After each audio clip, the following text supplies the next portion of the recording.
Thank you, Mr. Chairman. Ambassador, you've heard a lot from a number of my colleagues about our decision to, as many of us have argued, to betray our Kurdish allies. And I fully agree with those concerns. I'm not really going to add much because I think they have covered it.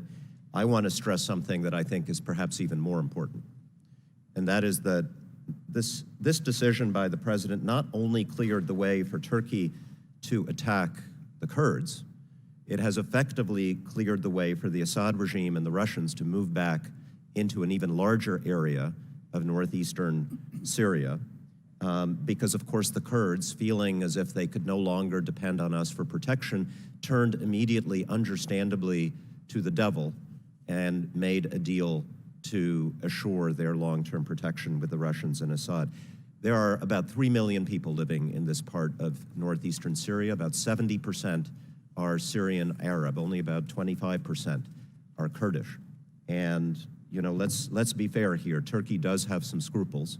The Assad regime and the Russians do not. And so my question to you, and this has not gotten enough attention, is what is happening to civilians in areas that are being reoccupied by the regime? What is likely to happen in the large population centers of Raqqa and Deir ez-Zor, which are full of people who oppose the Assad regime and who will be pursued and killed if the Russians following and the regime following this deal are able to go back in there? Yeah. I seldom am complimentary to the Russians, but the Russian military police units that are involved in this throughout Syria tend to treat the population fairly well. But you're absolutely right. The Assad forces have a terrible reputation, and we'll watch that as closely as possible. Again, they're doing this in coordination with the SDF. The SDF, of course, have a vested interest, and a very sincere one, in making sure that their people are not harmed by the regime. So we have to see how this works out. Yes, but the SDF is largely a Kurdish militia. Their people are not necessarily the 70% who are not Kurdish. And let me just ask you, this is real world stuff. If the YPG is now dependent on the Russians and the regime for protection, and if the Russians and the regime say to the YPG, we will only keep you secure from the Turks if you allow the regime to basically reconstitute itself as the dominant power in northeast Syria, what on earth is the YPG going to say? They're not going to fight the regime under those circumstances. We're looking into exactly what the circumstances are and what the relationship will be between the Russians, the regime, and the SDF after this agreement that was made in Sochi. You're absolutely correct that that could be a danger.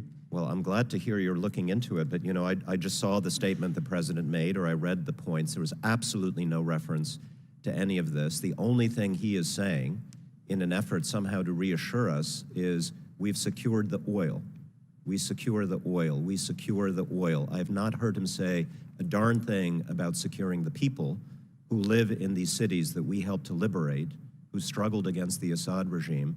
All he talks about is we secure the oil. The rest, and here again I'm quoting him, is sand, sand, sand.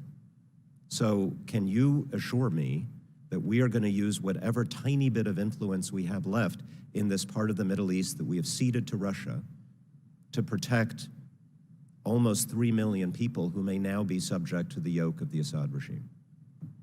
Again, we will do everything we can, both to achieve our objectives in Syria and to maintain the well-being to the extent we can of these people. But there are limits to what we will do with military force.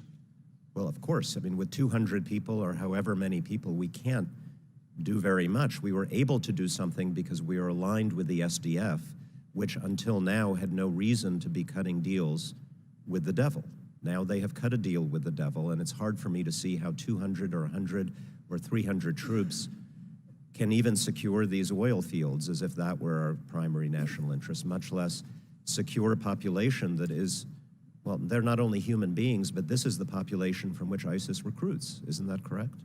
To some degree, yes, but whether it's 200 or 20,000, Congressman, the key thing is, what is the legal mission they have been given?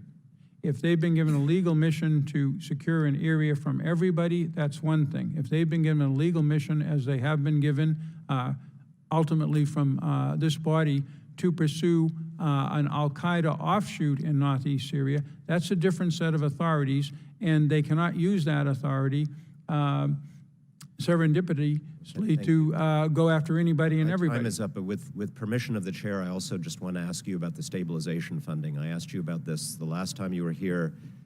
Hundreds of millions of dollars have not been obligated, and it speaks to The gentleman's time has expired. If you want to give a brief response. Right, President just approved $50 million for stabilization from that, most of it from that bucket of money, and $4.5 million of additional stabilization funding for the white helmets. Thank you. The gentleman yields back. I now recognize the gentleman.